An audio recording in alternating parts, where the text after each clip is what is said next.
do this. Now do you see it? There you go. That's Okay. it. Thank you. Thank you. No Sorry. problem. And No thanks for problem. being patient.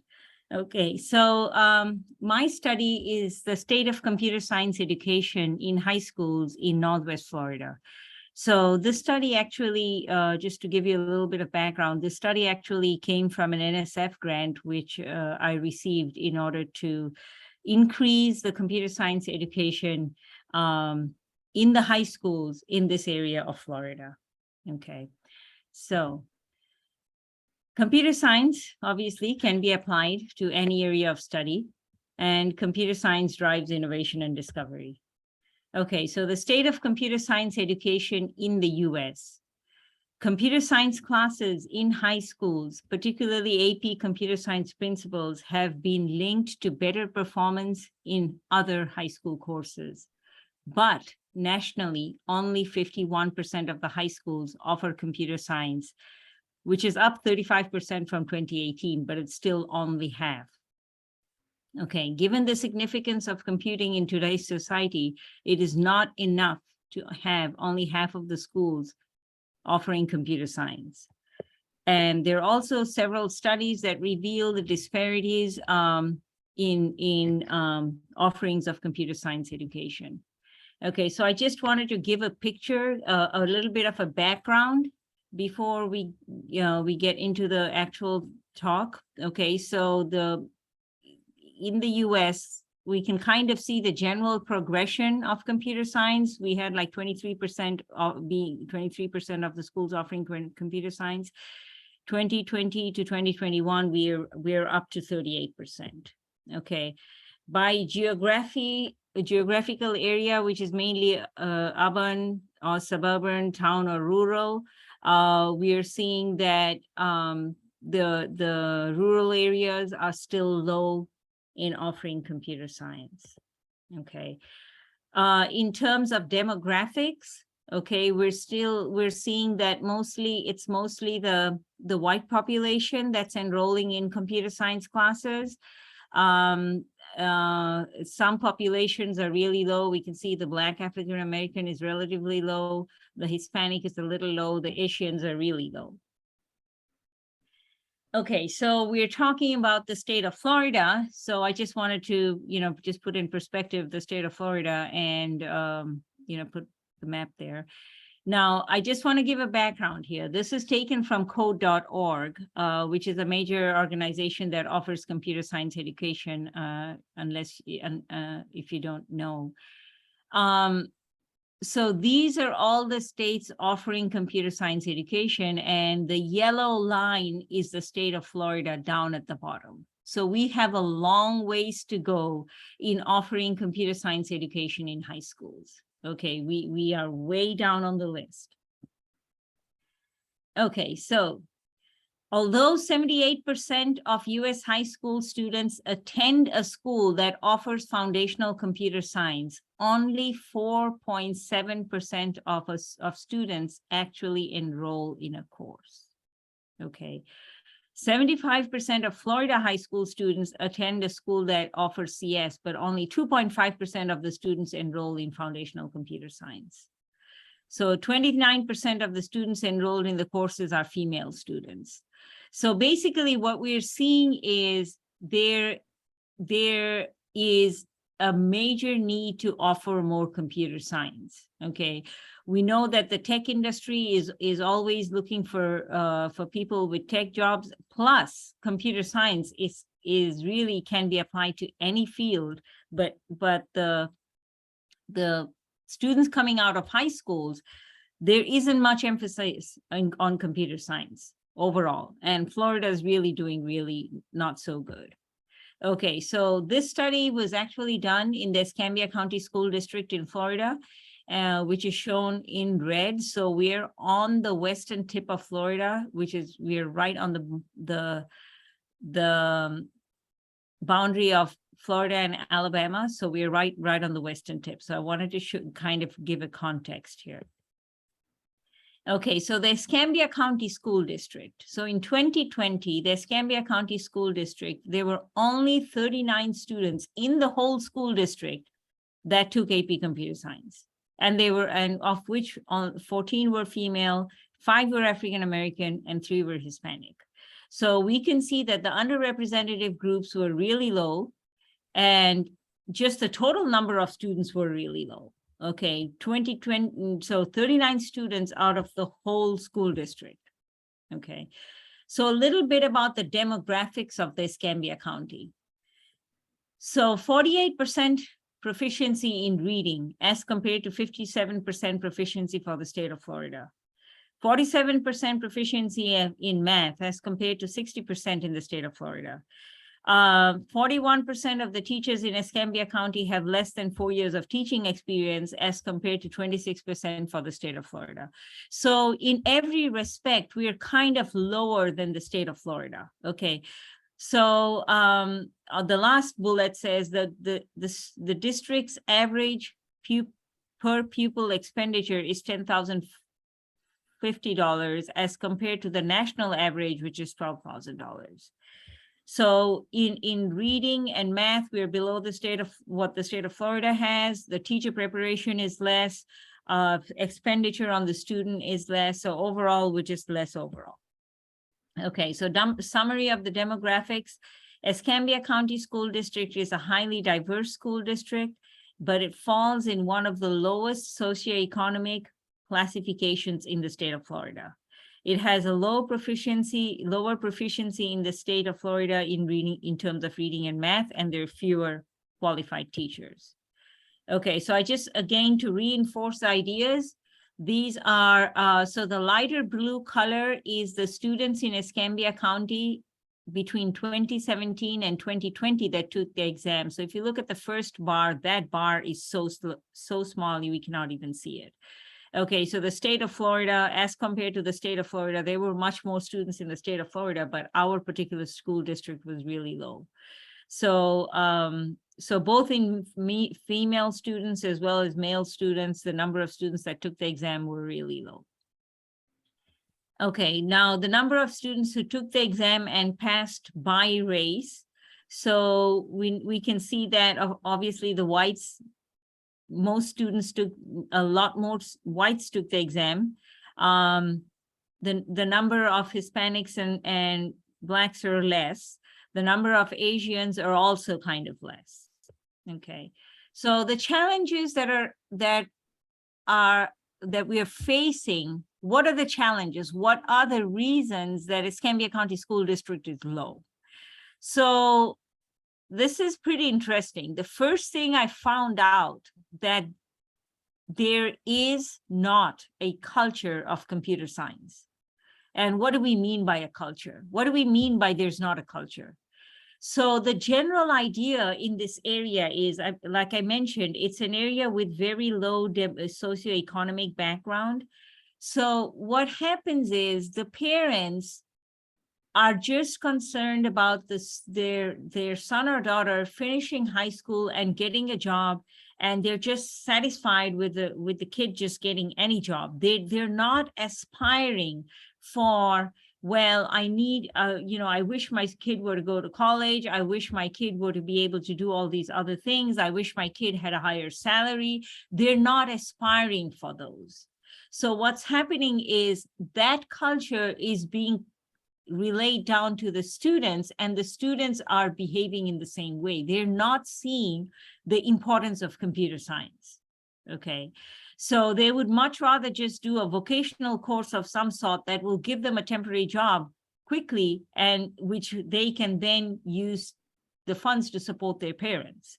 And that's more of what's happening in the area, rather than aspiring for learning computer science or going into higher ed or something like that. The other problem, obviously, is there's extremely few teachers that could teach AP CSP. Okay, so as you saw, the numbers were really low of offering computer science, and there really was just one teacher in 2020 that was teaching computer science in the whole county. Okay.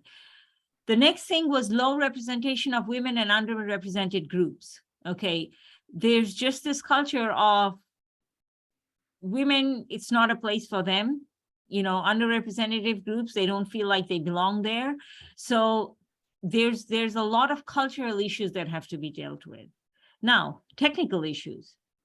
So do the high schoolers have the right math background to take the computer science course?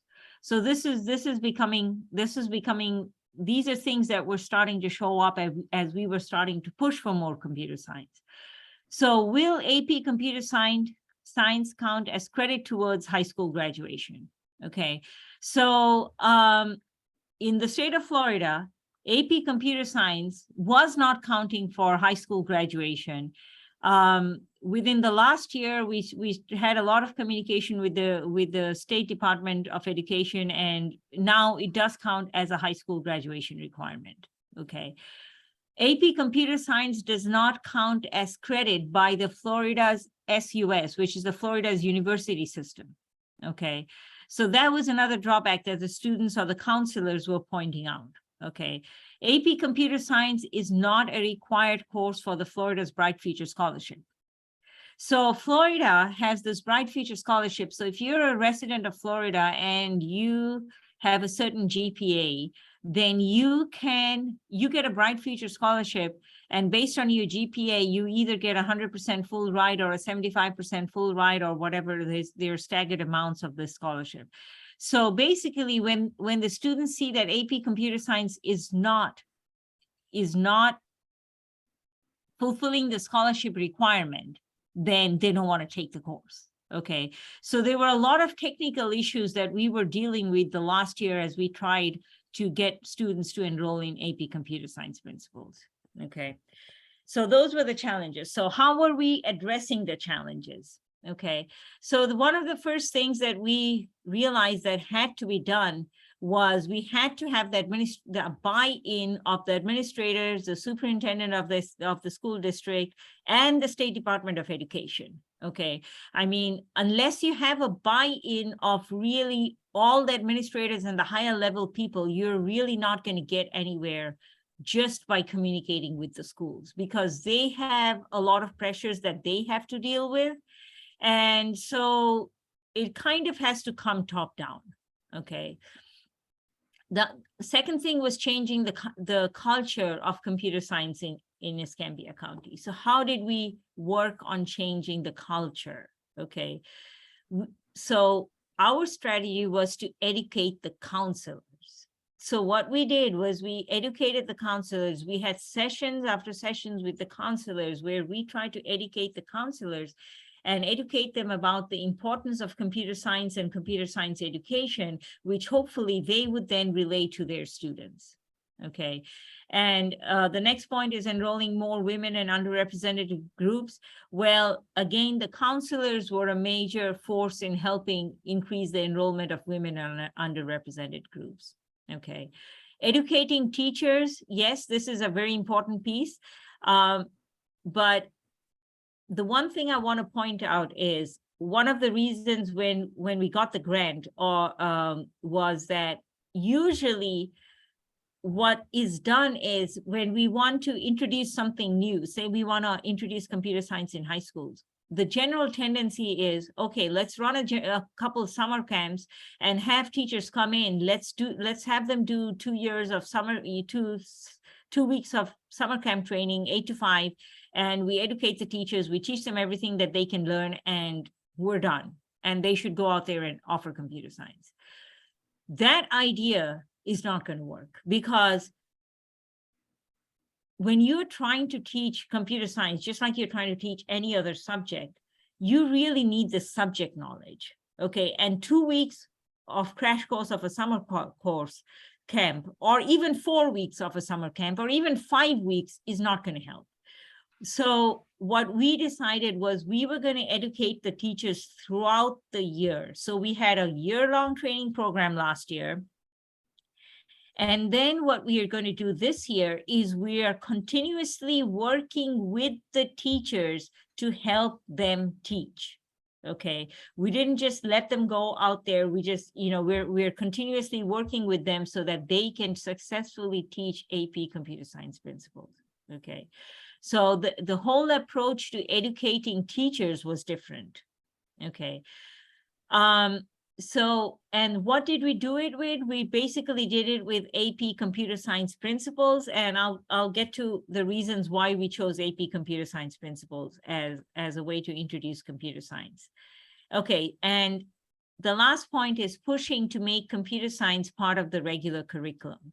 Okay, so the point is, a high school student takes 4 years of English. A high school student takes 4 years of math, and you take a certain number of of biology, taking a certain amount of chemistry. Why is computer science not even part of the curriculum? Okay, so that is the main question. Okay, so developing the relationship, I actually already talked about this. Okay, so just to give some stats about teachers, in order to adequately offer computer science in high schools, the United States will need 30,000 more high school teachers to teach computer science by 2025. And if CS training remains at the present state, we expect a shortage of more than 23,000 teachers across the country. Okay. Now, those of you who are a little knowledgeable about what's happening in the computer science area will point out that there's code.org that has computer science training. But what we found is that code.org ends up teaching mostly catering for the lower levels, not so much for the high school level.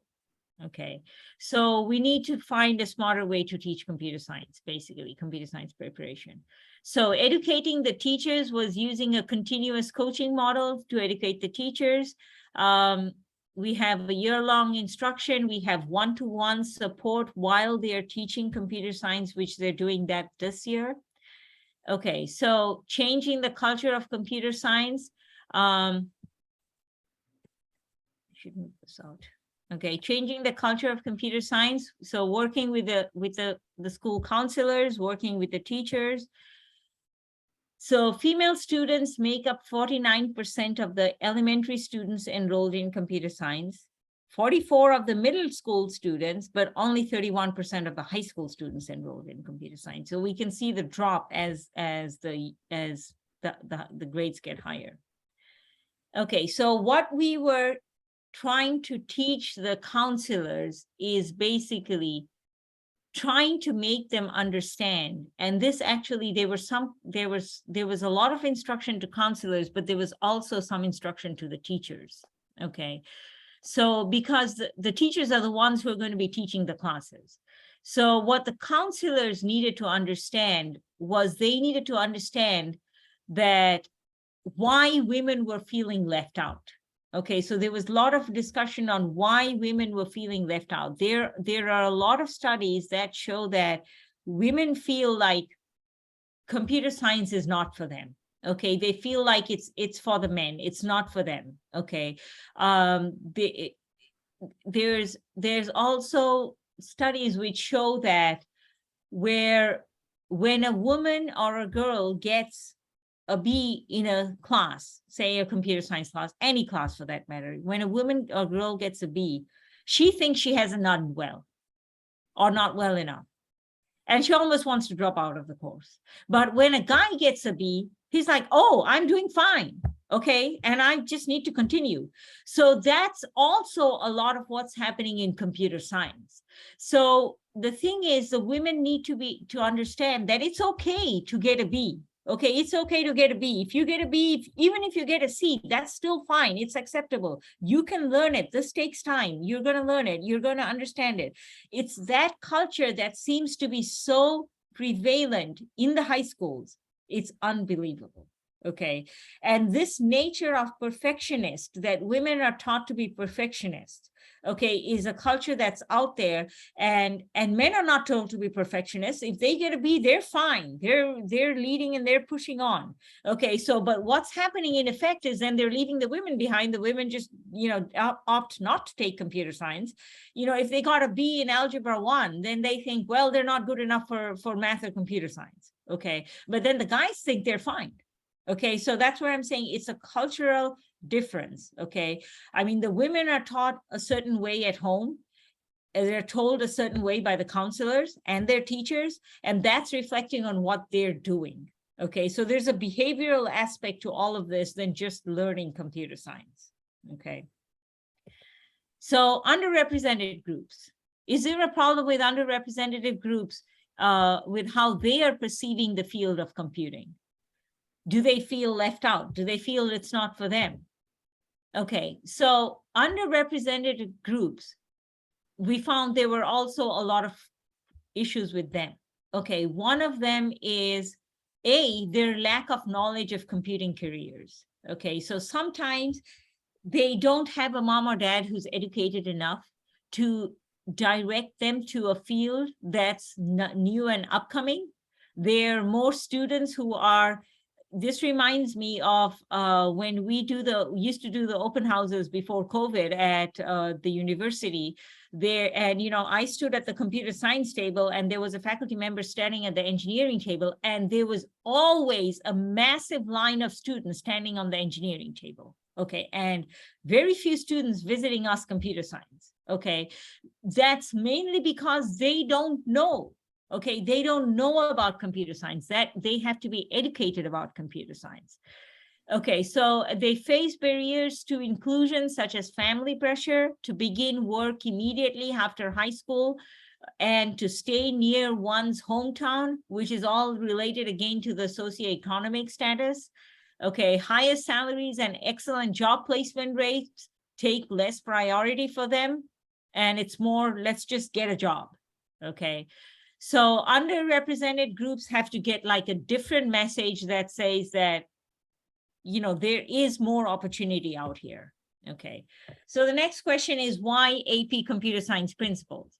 So the reason we chose AP Computer Science Principles to introduce computer science is because AP Computer Science Principles does not emphasize on coding. Okay.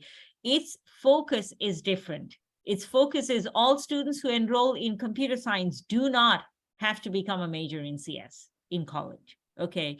You can be interested in other academic fields, but you should still have a computing background. Okay. The focus on AP Computer Science Principles is on algorithmic thinking. It's a way of thinking that we're trying to teach and not trying to teach coding specifically. So that's why we chose AP Computer Science Principles. So the message that we're giving out there is computer science is for everyone. Doesn't matter whether you're in music or in social studies or in environmental science, in physics, whatever, you're going to have to use computational thinking. So that's the message that AP Computer Science Principles gives. Okay, so the other thing was where we talked about why is computer science not in the curriculum. So what we're trying to push is put computer science, sew it into the curriculum. So 8th or 9th grade, they could be taking advanced information technology, which is, again, if you go through code.org, that's the discovery section. 9th and 10th grade, you could do AP Computer Science Principles. Coming into 10th and 11th grade, you would have a foundation of programming. Going into the 10th to 12th grade, you could do AP Computer Science A, which is almost getting equivalent to a first computer science course at the university. Okay. So the results of 1 year of our efforts in Escambia County School District, and these are just enrollment numbers because none of the students have yet taken the exam.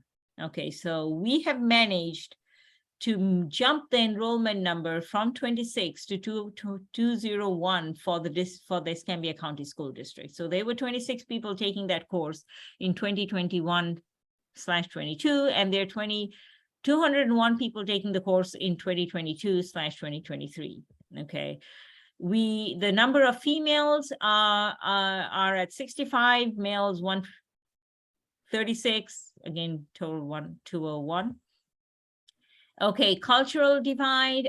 We still have a lot more whites, obviously, but you'll see that the females are almost half, especially on the number of whites, even the number of multiracial, Hispanic. In every category, the number of females are really low. The other multiracial groups and underrepresented groups, there really has to be more work done to find ways to include them. Okay. I did a breakdown by high school, so I could see, of the 6 different high schools, public high schools, there's none of the private schools, public high schools in this area, which high schools were offering and how many students each one of them enrolled this academic year. Okay. By ethnicity, we're breakdown by ethnicity of how many students we had enrolled in every single group. Yeah, so that's the breakdown. Okay. So again, by high school, by ethnicity, again, a breakdown by high school, by ethnicity for the 2 years. And that's the same thing for this, where we have the number of females versus number of males by high school over the last year. Okay. And so the conclusion is, in order to really introduce computer science effectively in high schools, we have to introduce a holistic approach. Okay. And I presented pretty much a demographics of the Escambia County School District, which is a school district which is low in socioeconomic, from the socioeconomic standpoint. But honestly, probably a lot of the schools with the same kind of background will have the same kind of issues and problems. Okay. So although this was a study done very locally, I do think that a lot of the points in the study can be taken and brought into other areas of the country. So, grant supported by NSF, references. Well, thank you. And do we have any questions?